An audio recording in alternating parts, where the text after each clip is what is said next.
अस्सलामुअलैकुम व्यूअर्स, आज मैं आपको लेके चल रही हूँ अपने गाँव। मैंने सोचा और क्या शूट किया जाए, तो मुझे ख़्याल आया कि क्यों ना मैं अपने व्यूअर्स को अपने गांव का मंज़र दिखाऊं, जहाँ पे मेरा पूरा बचपन गुजरा है, जहाँ पर बहुत ज़्यादा मैं बचपन में आती जाती थी। क्योंकि मेरे घर से बस आधा पौना घंटा ही दूर है और रास्ते में आता है ये डिफेंस हाउसिंग सोसाइटी का मेन गेट। ये नई सोसाइटी इस्टेब्लिश हो रही है यहाँ हमारे सिटी में, और काफ़ी ज़्यादा अभी इन्होंने कंस्ट्रक्शन शुरू कर दी है। ये जो आप राइट साइड पर बिल्डिंग देख रहे हैं, ये केयर फैक्ट्री की बिल्डिंग है।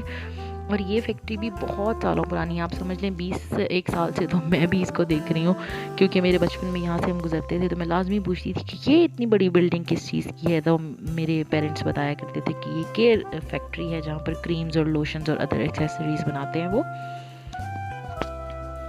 यहीं से आगे कंटिन्यू करते हुए मेरा गांव का रास्ता है। गांव के अंदर अब तो आबादी काफ़ी बढ़ गई है, पहले काफ़ी कम होती थी। तो मोस्टली लोग जो हैं वो इधर केयर फैक्ट्री के अंदर ही मुलाजमत करते थे। डिफरेंट पैकेजेस की पैकिंग वगैरह मोस्टली इस तरह का काम होता था, बाकी तो मशीन से नहीं करना होता है। तो ये मेरे गांव की मेन सड़क आ गई है। आपको मट्टी की आसपास की सड़कें, मट्टी के ही कच्चे पक्के मकानात देखकर अंदाज़ा हो गया होगा कि मेरा गांव आ चुका है। और इस गांव से रिलेटेड मैं आपको कितनी बातें बताऊं। मेरे मेरे बचपन के कितने वाक़यात ऐसे हैं। जब हम छोटे होते थे, मैं अपनी बहन को कहा करती थी, कहीं पानी लगा होता था ना खेतों में, तो मैं जानबूझ के वहाँ भाग जाया करती थी और तेज़ी से भाग के जाती थी और तेज़ी से भाग के आ जाती थी। और जब मेरी बहन ने जाना होता था तो वो बेचारी ना थोड़ी सीधी सी थी, तो वो जैसे ही पाँव रखती थी, पाँव अंदर चले जाते थे, तो मैं उसको कहती थी कि ये दलदल है, जैसे हम मूवीज़ में देखते हैं, ज़मीन ने तुम्हें पकड़ लिया, अभी तुम्हें कभी छोड़ेगी नहीं। और बेचारी इतना चीखती थी, इतना रोती थी। फिर कोई ना कोई बड़ा आके उस बेचारी को वहाँ से निकालता था, और वो पूरा दिन वो रोती रहती थी कि आयशा को ज़मीन नहीं पकड़ती, मुझे पकड़ लेती है। खैर, इस तरह की बहुत सारी ऐसी हरकतें हैं। मैंने भैंसों के डायरेक्ट मतलब मुझे गोद में सुला के मेरे चाचू मुझे दूध पिलाया करते थे भैंसों का। और वो मतलब बचपन जो है ना कभी वापस नहीं आ सकता। प्यार मोहब्बत आज भी मुझे उसी लेवल का मिलता है। मैं जहाँ चली जाऊँ भाग दौड़ मच जाती है। मेरे कज़न्स कोशिशों में लग जाते हैं कि कौन मुझे चाय बना दे, कौन शरबत, कौन मेरे लिए खाना बनाएगा। और वो एक दौड़ लगी होती है। मीठा बनाने की रिस्पॉन्सिबिलिटी एक अलग बंदा ले लेता है, क्योंकि हम मेरे गांव में ना मेरे सब रिलेटिव्स एक ही घर में 3-3, 4-4, 5-5 फैमिलीज़ रहती हैं। उनके बच्चे और उनके भी बच्चे ही वहीं रहते हैं, और आपस में कज़न मैरिजेस का बहुत ज़्यादा ट्रेंड है। तो एक ही घर में मतलब घर भी काफ़ी बड़े बड़े होते हैं। आप समझ लो कोई 40 एक बंदा ही की घर में रह रहा होता है, क्योंकि वो बहुत बड़े बड़े घर होते हैं, खुले खुले सहन, और बहुत ज़्यादा कंस्ट्रक्शन होती है। और अखलाक और प्यार मोहब्बत भी इतना है, सादगी है माशाल्लाह से, कोई बनाव सिंगार इतना बनावटें नहीं है। अखलाक भी बहुत सीधे सादे होते हैं लोगों के। और ये आप मेरे लेफ़्ट साइड पर देख रहे हैं फ़ालसों का बाग, जो भी तैयार होना है। बस इसका मौसम करीब ही है, 2-3 महीने दूर है। तो आहिस्ता आहिस्ता इसकी फसल तैयार होगी। तो अगर मैं यहीं हुई इसी शहर में, असल में मैंने थोड़ा सा स्विच करना है सिटी को, तो अगर मैं यहीं हुई तो मैं आपको लाजमी दिखाऊंगी। जी, तो ये जो कच्ची पक्की सी सड़क है यहाँ पर, ये जाती है मेरी एक पप्पो के घर, और ये आ गया मेरी पप्पो का घर।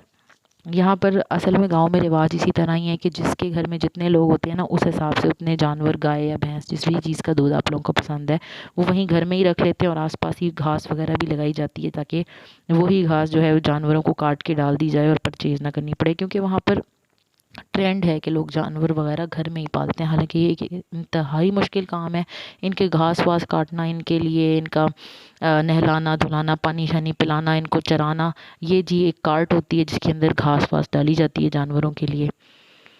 और यहाँ आप देख सकते हैं कि मेरी पप्पो के घर में भी अच्छे खासे जानवर हैं, जिनका दूध ऑब्वियसली जब भी मैं जाती हूँ घर का दूध मुझे मिलता है। ये अस्करी 3 के विराज हैं, जो कि मेरे दादों के घर के बिल्कुल सामने कंस्ट्रक्ट हो रहे हैं। और ये बड़ा अच्छा सा मंज़र पेश करते हैं। जब भी मैं जाती हूँ तो मैं कहती हूँ यार, गाँव में ऐसे विलास बना लिए हैं लोगों ने। लेकिन ऑब्वियसली आहिस्ता आहिस्ता लोग यहाँ से मूव कर रहे हैं, क्योंकि डीएचए एक्सपैंड होना है। और ये आप देख रहे हैं एक छोटा सा डॉगी कॉन्टिन्यूसली हमारी गाड़ी के आगे ही भागता जा रहा है। ये नहीं कि तुम भाई साइड पे हो जाओ और अपनी ज़िंदगी बचाओ, जान बचाओ, लेकिन नहीं, उसने सीधे ही भागना है, ताकि किसी न किसी तरीके से उसको चोट शोट लग जाए। अच्छा खैर, मैं पेट्स को लेके बड़ी पजेसिव हूँ, तो मैं अपनी तरफ से पूरी कोशिश करती हूँ कि इनको चोट शोट ना लगे। मुझे बड़ा प्यार आता है डॉग्स पे, तो ख़ास तौर से, क्योंकि मेरे अपने पास 2 डॉग्स हैं। तो उनकी वीडियोज़ भी मैं आने वाले व्लॉग्स में शेयर करूँगी। और एक तो रिट्रीवर है, स्पेनिश रिट्रीवर, तो आपको देख के बहुत ही क्यूट लगेगा। मेरी तो मतलब जान बसती है ना उसके अंदर। तो बस ये प्यार मोहब्बत ही होता है जो इंसानों को इंसानों से भी करना चाहिए और ऑब्वियसली दूसरी मखलूक़ात से भी करना चाहिए। मैं बिल्कुल उन लोगों को पसंद नहीं करती जो जानवरों पर जुल्म करते हैं, ये समझ कर के इनको कौन सी तकलीफ़ महसूस होती है। हर जानदार को तकलीफ़ महसूस होती है, तो उनसे प्यार किया करें, उनका ख़्याल रखा करें और छोटे बच्चे की तरह उनके साथ अटैच हो जाया करें। तो जी, गाँव में असल में कंस्ट्रक्शन भी मैं आपको थोड़ा-सा दिखाना चाह रही थी कि कंस्ट्रक्शन इस तरह से होती है कि ये मिट्टी का किचन बनाया जाता है एक तरफ, और दूसरी तरफ सारे कमरे बना दिए जाते हैं, बीच में सारा सहन छोड़ दिया जाता है जिसमें लोग चारपाइयाँ डाल के बैठते हैं। तो ये मैं आपको जैसे बता रही थी ना कि घरों में ही घास अपनी ज़मीनों पर लगाते हैं, घरों में जानवर रखते हैं और घरों में ही घास वगैरह काटी जाती है। तो ये घास काटने वाली मशीन है जिसके अंदर घास कट रही है और एक भेड़ आप देख रहे हैं कि वो वहीं से खाना शुरू हो गई है। तो पहले मेरे बचपन में ना हाथ वाली मशीन हुआ करती थी जिससे बड़ी मेहनत लगती थी, और जैसे जैसे मैं बड़ी हो गई हूँ तो अब इस तरह की मोटर वाली मशीनें आ गई हैं। तो ये मेरे लिए स्पेशल नाश्ते की तैयारी हो रही थी जिसमें मिक्स वेजिटेबल कोफ्ते बनाने की तैयारी चल रही थी। ये प्याज है जो ग्रेवी बनाने के लिए यूज़ होगा, और ये गोभी और गाजर बहुत बारीक बारीक बारीक बारीक चॉप करके रखी हुई थी। आलू मैश करने के बाद उसके अंदर वो गाजर, गोभी और पालक, मेथी और धनिया डाल दिया गया। अब इसके ऊपर स्पाइसेस डाले जा रहे हैं जिसमें मुझे क्वांटिटी मैं आपको नहीं बताऊंगी, वो इसलिए क्योंकि ये काफ़ी ज़्यादा क्वांटिटी में बनाया गया था। जब आप बनाएंगे तो ऑब्वियसली आप इतनी ज़्यादा क्वांटिटी में नहीं बनाएंगे।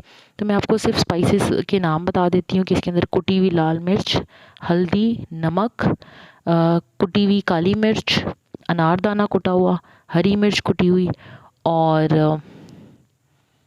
थोड़ा सा गरम मसाला कुटा हुआ, मतलब पिसा हुआ, ये डाला गया था। और इसके अलावा मज़ीद कोई स्पाइसेस नहीं थे। यही स्पाइसेस क्योंकि गांव में मिर्चें ज़्यादा खाई जाती हैं तो कुटी हुई मिर्च भी डाली गई थी और पिसी हुई लाल मिर्च भी डाली गई थी, तो इससे ज़रा चटपटा सा फ्लेवर हो गया था। आप अगर लाइट स्पाइसेस पसंद करते हैं तो आप कम डाल लीजिएगा।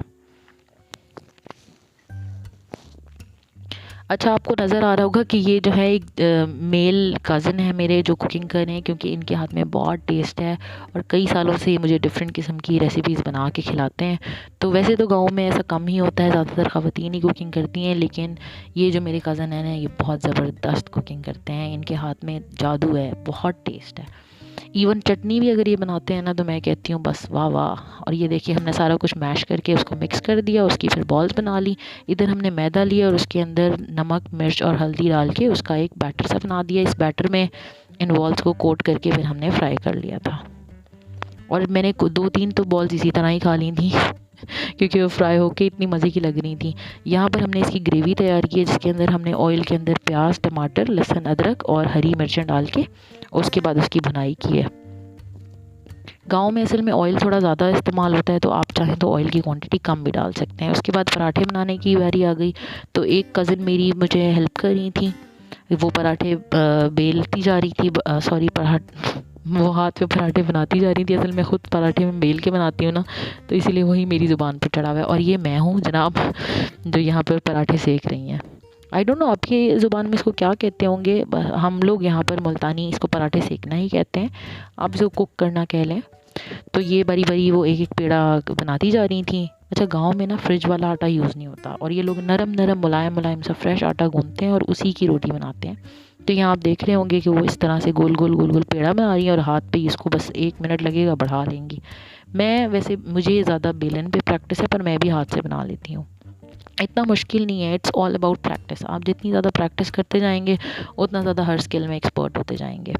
अच्छा जी, मेरे हस्बैंड की रिक्वेस्ट ये थी कि भाई देसी घी लगाना है, तो यहाँ पर मैं ज़रा अच्छी क्वांटिटी में देसी घी लगा रही हूँ दोनों तरफ। और जो कि ऑब्वियसली कुछ लोग कहेंगे कि बैक साइड पे नहीं लगाना क्योंकि मेरी अम्मी नहीं लगाती थी, पर मैं दोनों तरफ लगाती हूँ क्योंकि मेरे मियाँ साहब को ऐसे पसंद है। आप अगर दोनों तरफ नहीं लगाना चाहते तो आप फ्रंट साइड पे ही ज़रा अच्छी क्वांटिटी में घी लगा लें और बाद में जब साइड टर्न करेंगे तो तवे के ऊपर अच्छी क्वांटिटी में घी रह जाएगा, which will obviously help you.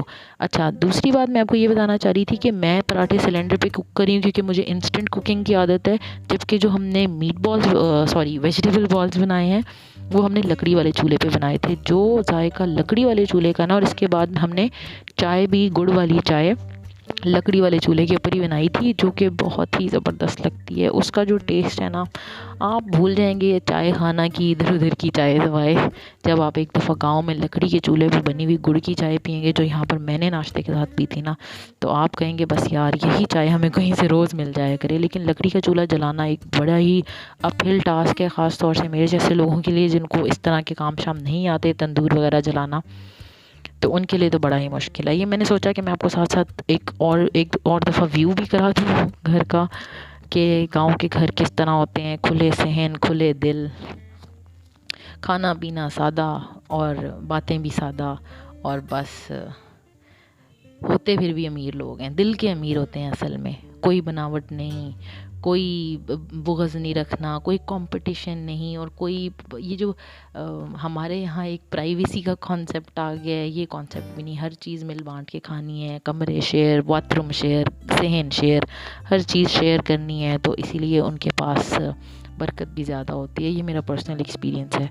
दूसरी बात ये कि हम मेट्रो के कुछ कबाब वगैरह रखे हुए थे हमारे पास, जो मुल्तान मेट्रो है यहीं से परचेज़ किए थे जी। ये चपली कबाब है, साथ साथ में एक तरफ चपली कबाब रखे, दूसरी तरफ शामी कबाब, और ऑमलेट्स बनाती जा रही थी, और मेरा छोटू सा क्यूट सा स्पून भी बीच में गिर गया था।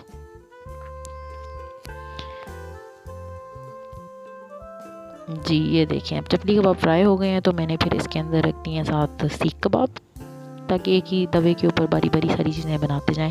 अच्छा, अब आप लोग कहेंगे कि फ़्राई पैन यूज़ कर लेती, तो असल में गांव में ना, जैसे मैंने आपको बताया, सादा रहन सहन होता है, तो वो लोग बहुत ज़्यादा लंबा चौड़ा किचन का सामान नहीं रखते। जैसे कि आप देख सकते हैं सामने एक सादा सा छोटा सा किचन है, मिट्टी का बना हुआ, तो इनके पास ज़्यादा हमारे तरह हर काम के लिए अलग अलग पैन वगैरह नहीं होते।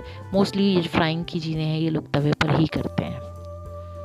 और इससे हम सीखते हैं कि मिनिमलिटी में भी किस तरह से ज़िंदगी गुजारी जा सकती है। मैंने तो कोविड में बहुत हद तक ये चीज़ सीख ली थी कि कम में भी गुजारा हो सकता है, कम चीज़ों में, कम कपड़ों में, कम राशन में भी गुजारा हो सकता है। लेकिन अल्लाह का बहुत एहसान है, कभी ऐसा वक्त नहीं आया, कभी ज़रूरत नहीं पड़ी। Do like, share and subscribe my channel. Thanks for watching.